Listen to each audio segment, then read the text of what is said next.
Okay, this is the mug that I threw the other day for you. It's been drying some. It's what is called leather hard. So I'm going to take my wire cutter and cut it off the bat right now. So you slide it as close to the bat as possible and cut it off. Sometimes it comes right off. Easier than you expected it to. Okay, so now I'm going to, so when you throw it and the bottom is, you couldn't, this isn't finished. So now I have to, it's what's called trimming. And this piece of equipment right here is called a Giffen grip, not a Griffin grip, but a Giffen grip. There's a mosquito. And so it has these things, and they go in and out. It's 2 layers, and you slide it to make those go in and out. So it's going to go, if you don't have one of these, you would actually take clumps of wet clay and put them around your piece to keep it from moving. But this just works the same way, and it's quite easy. So I got it on there really snug, and I'm going to turn it on. And then you have 2 trimming tools. They're both called ribbon tools. Two different sizes. So I'm going to start trimming this off.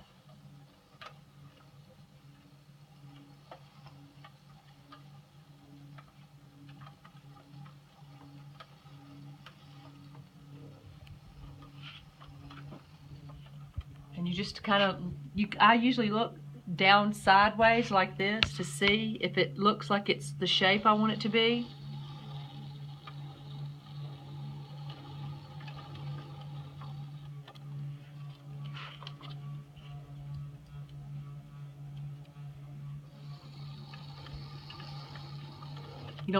I don't hardly ever take any clay from down here. This is where the thick clay is, towards the bottom, so this would be the only place you'd really ever take clay off. So you get it, I got it a nice kind of round shape. I'll take a little off the bottom, not much.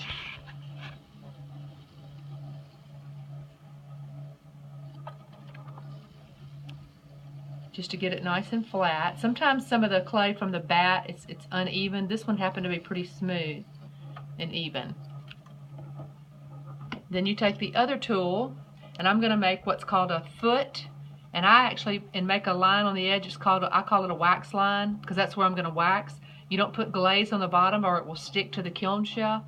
So I make a wax line. I hold my finger and rest this because I don't want the whole depth. I only want a line about that deep, about 1/4 inch. So I hold that.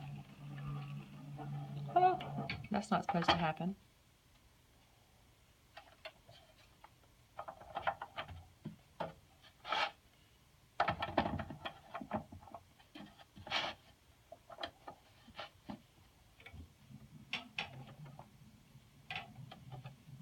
So make a line about 1/4 inch deep, and then just kind of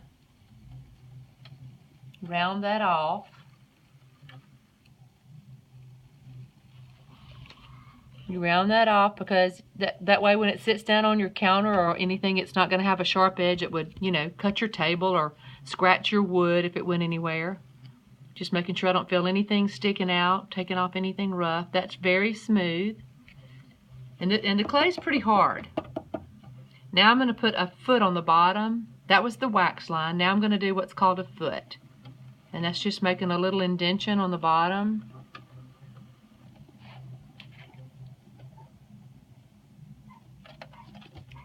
And this is where I'm going to sign. This is also at the stage. I'll sign it in just a minute.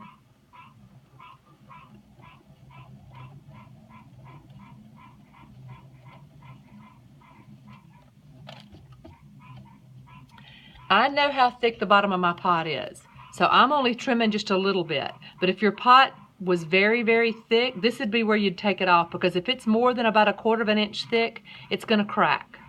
So right now, when you have a thick pot, that's a trimming opportunity, so you would take that extra clay off right now before it dried anymore, and then it would be fine. It wouldn't crack. Well, it might, but not because it was too thick.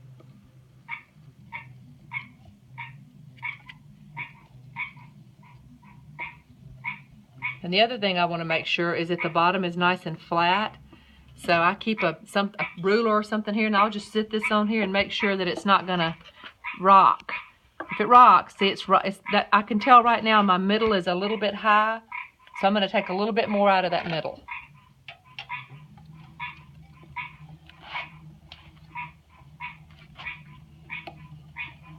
I know you can hear you gotta be able to hear those frogs right now. It is about to start raining, and the frogs know it. And they are making a lot of racket out here.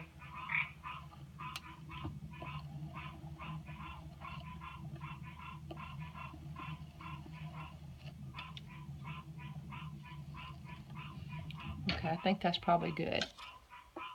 Yeah, see, you can see there's light between the whole thing, so that's good. Then I'm going to also sign it right now.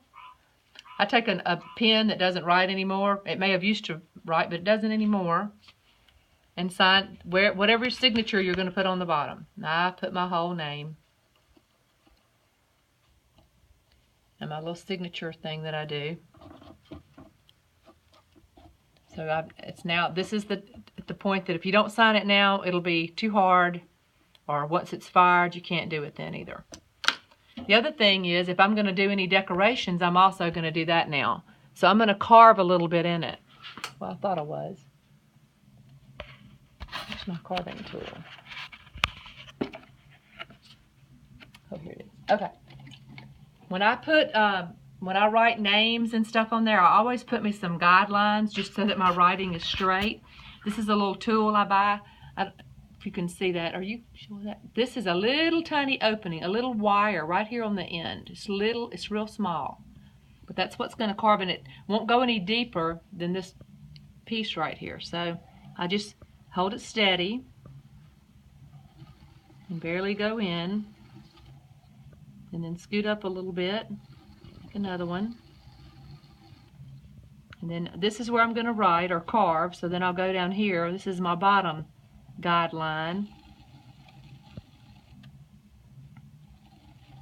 And I usually just do 2 for looks.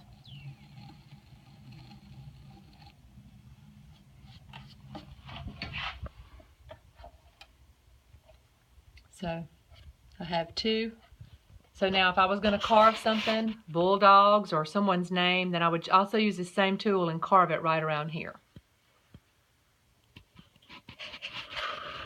But that's the trimming, and then I'm not going to carve right now. I'm going to go ahead and put a handle on one that I've got ready, just so you can see how to do a handle.